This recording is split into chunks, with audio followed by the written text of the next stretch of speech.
Hello and welcome to Distant Echoes, New Mexico episode 37, With a Whimper. After almost 200 years of almost uninterrupted colonial rule, New Mexico's time as one of Spain's possessions is coming to an end. In 1810, Mexico would begin to take its first formal steps towards independence with the Cry of Dolores, a call to arms from a Mexican priest. This would launch nearly a decade of violence and wars that would basically bring the tools of empire that New Mexico had been building over the past century to a halt. The money that had been flowing into New Mexico would also dry up at this period due to the turmoil in Mexico disrupting all sorts of logistics of the empire. However, New Mexico may have remained a Spanish holding separate from the independent Mexico that was being fought for in this time. From the Mexican frontier, quote, during the Wars of Independence, rebels who formulated the plan of Apatzingan in 1814 saw the present Southwest as an area that lay outside of what they termed America Mexicana. The rebels' call for an independent Mexican republic included all of central Mexico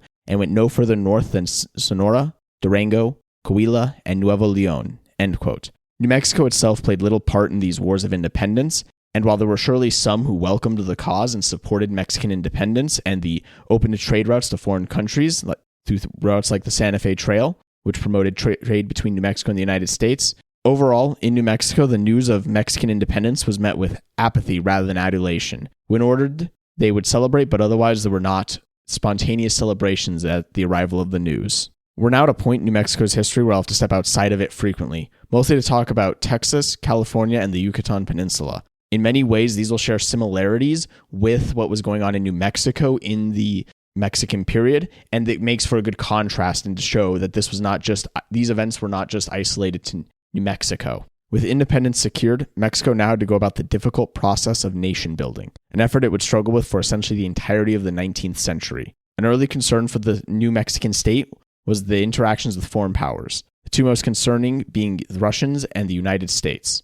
The newly independent Mexico had concerns that Russia would take advantage of the turmoil in the country to take California. Aside from the Russians, the United States had begun to revive old claims over Texas. In 1819, the Adams-Onis Treaty had supposedly settled the boundaries between Spain and the United States. However, only 2 days after Mexico gained its independence, found that the Americans were already trying to push that boundary further west and negotiate a new boundary. By 1825, Americans such as Henry Clay were already suggesting that if America acquired the entire northern frontier of Mexico, it would be a boon to the Mexican government, basically getting rid of the albatross around their neck. It also lays the groundwork for future American conquests in the region, which we will talk about when we get there. But Mexico was hardly in a position politically to even try and resist these changes. It would be racked with instability for almost the entirety of the 19th century. The newly independent Mexican government would keep the constitution and Spanish officials until a new constitution could be adopted and new officials appointed. New Mexico formed their own local Diputación illegally, but it was subsequently sanctioned by the Mexican Congress. Early on, Mexico would have its first regency as well as its first king, or emperor. The current leader of the Mexican Regency, Agustin Iturbide, tried to get a European royal family to sit on the throne of Mexico, but it was clear that there weren't any that were interested and would accept the offer. He enthroned himself as Augustin I and dissolved the Congress. However, this caused more turmoil, and most of the provinces in Mexico declared against him, and eventually he abdicated the throne. New Mexico itself, though, would declare for the emperor, a week after he had abdicated, of course. In 1824, Mexico would adopt its first constitution and establish the first Mexican Republic. This constitution would last until 1835 with no amendments. However, establishing a republic did not bring stability to the ailing country. By my count, Mexico would change presidents nearly 30 times in the years between 1821, when they gained independence, and 1846, when the Mexican-American War began. Early Mexican politics is marred by the struggle between two political ideologies, centralism and federalism. At its core, these two ideologies are fairly simple. Centralists believe that the central government of Mexico should be powerful and have a large say in local affairs. Federalists, on the other hand, believe that local autonomy should be the name of the game, and, as much as was feasibly possible, the central government should not be involved in local affairs. The push and pull of these two ideologies would nearly tear Mexico apart. New Mexico as a whole would find itself firmly aligned with federalism. This lies in a pattern that is seen before the revolution, where New Mexicans tended to push back when possible against any form of taking away their local autonomy. While we're kind of talking about these things, let's talk about the early Mexican Constitution. Overall, the Constitution of 1824 had elements from both American and Spanish constitutions, despite the contradictory parts that both constitutions had. It decentralized powers significantly and removed class and race as categories. Overall, that meant that you were just a Mexican citizen or you weren't. There was no longer the caste system that had existed in pre-Mexican New Spain. However, some of those prejudices would continue to exist and be expressed at times. The Constitution also provided special privileges to the army and clergy, though, and these were concessions that were made during the War of Independence to get both of these on side with the independence movement. Under this new constitution, most diputaciones would become states. This new constitution was also trying to integrate the northern frontier into other more populous states. For instance, New Mexico itself was supposed to be part of Chihuahua and Durango as part of the Estado Interno del Norte. Regional forces would thwart this effort, though, and it would never quite come through for New Mexico. From the outset, the disparate parts of the Estado Interno del Norte could not agree on anything, and by 1824 it had completely fallen apart. 1824 was, though, when El Paso would be ceded to Chihuahua. New Mexico would instead enter the Mexican Republic as a territory. This arrangement of integrating the frontier into larger states was unstable, and the frontier quickly began to agitate for autonomy. Texas was to be united with Coahuila, an arrangement no one liked, including Coahuila. Eventually, though, in 1834, Texas would be divided into 3 departments: Bexar, Brazos, and Nacogdoches. New Mexico and California would continue to operate under basically the same regulations as in 1812, as Mexico failed to establish governments there. The ayuntamientos functioned until the 1830s in these places.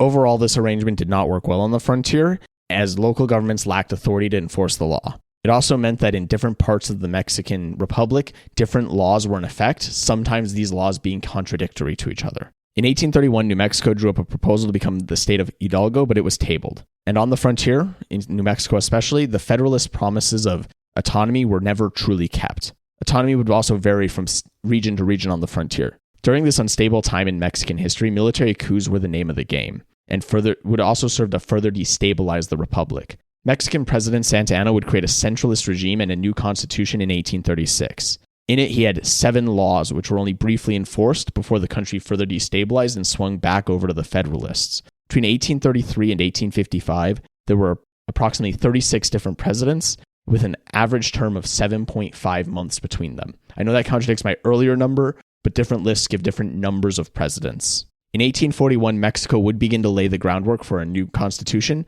with the Tacubaya Plan that would be finalized in 1843. This constitution lasted 3 years through the Mexican-American War, the most turbulent time in Mexican history. In 1846, Mexico would restore the 1824 constitution, but by then, the northern frontier would have been lost to Mexico. The Centralists tried to establish firm chains of command that all reported back to the central government. They did this by weakening local governments and establishing their own people in their places. For instance, for inland cities that had a population of less than 8,000 people, or coastal settlements that had a population of less than 4,000, ayuntamientos were to be abolished. Chain of command that they tried to establish everywhere was, roughly, the president, the department governor, the prefecto, who was in charge of districts, the subprefecto, who was in charge of a partido, and local governments, which were either ayuntamientos or juez de paz. The Centralists also created new, weaker legislatures in these states to try and further weaken them and provide more power to the central government. The Conservatives that tended to run the centralist government in the 1830s wanted to put the government in the hands of the propertied class. Income requirements were added to service in any office. Even citizenship required an income of at least 100 pesos a year. In New Mexico, by 1839, only Santa Fe's ayuntamiento remained functional. It's also in this period when alcaldes begin to appear as local leaders, especially during the 1840s. Departments still did not provide sufficient autonomy. This time it was by design, though, not by incompetence of the government like it was right after the revolution. New Mexico and California specifically would be given significantly less autonomy. However, this would lead to various problems. Centralization overall would lead to revolts in New Mexico, California, Texas, and Yucatan, and we'll talk about those revolts in a later episode. A functioning government wasn't the only part that Mexico struggled with. Law and its application were still poorly done in New Mexico. District courts were to be established under the Cortes of 1812, and again they were supposed to be established in 1833. Circuit courts along the edge of the frontier were also established in 1826, New Mexico being in the same circuit as Chihuahua and Durango. The Federalists had tried to separate the 3 branches of government, but the military and clergy were exempt from civil courts, instead under their own tribunals. However, establishing these courts on the frontier proved difficult due to the lack of qualified individuals. As we talked about in the past many episodes, it was always difficult to find literate people or people who could serve in these offices that required some degree of education, and that continues into the Mexican period in New Mexico. In practice, the application of law was a modified Spanish system, which mixed the authority of the three branches of government. Many Americans thought what system of law did exist on the frontier was rotten to the core. From the Mexican frontier, quote, "The judicial system provides just one example of the failure of the new politics, whether under liberal or conservative administrations, to deal effectively with frontier problems. One result of that failure was a growing discontent among the frontier politicos who condemned the central government for condemning them. Quote, hopes and promises are only what it, New Mexico, has received from its mother country." End quote. Mariano Chavez, president of the New Mexico Assembly, wrote in 1844. Mariano Guadalupe Vallejo of California deplored not only government neglect, but, he added, quote, "When the paternal government of the Mexican Republic remembered us, it did so in such a way as to fill us with dismay." End quote. The neglect and insensitivity that Chavez and other frontier leaders experienced seemed a result of the failure of the central government to put its own political house in order. From California to Texas, frontiersmen recognized that political turmoil in Mexico City since independence had prevented the central government from addressing problems on the frontier. As one New Mexican bitterly complained, quote, "Mexico has never been able to protect us because, unfortunately, of continuous revolts. Opportunism has smashed the Union to pieces." End quote. If autonomy was not given to these regions, it was often obtained by frontier officials simply ignoring federal regulations. Americans became increasingly convinced Mexico could not rule herself, and if she could not, some other government would. By 1846, the frontier was less firmly woven into the Mexican nation than ever before and ripe for the picking. And we'll talk about those when we get to those episodes. For now, I want to wrap up with kind of this transition piece where we're going from what the government looks like to what the new government was, and kind of setting the stage of that centralist-federalist struggle that will define Mexican politics and lead to so much turmoil in places like New Mexico.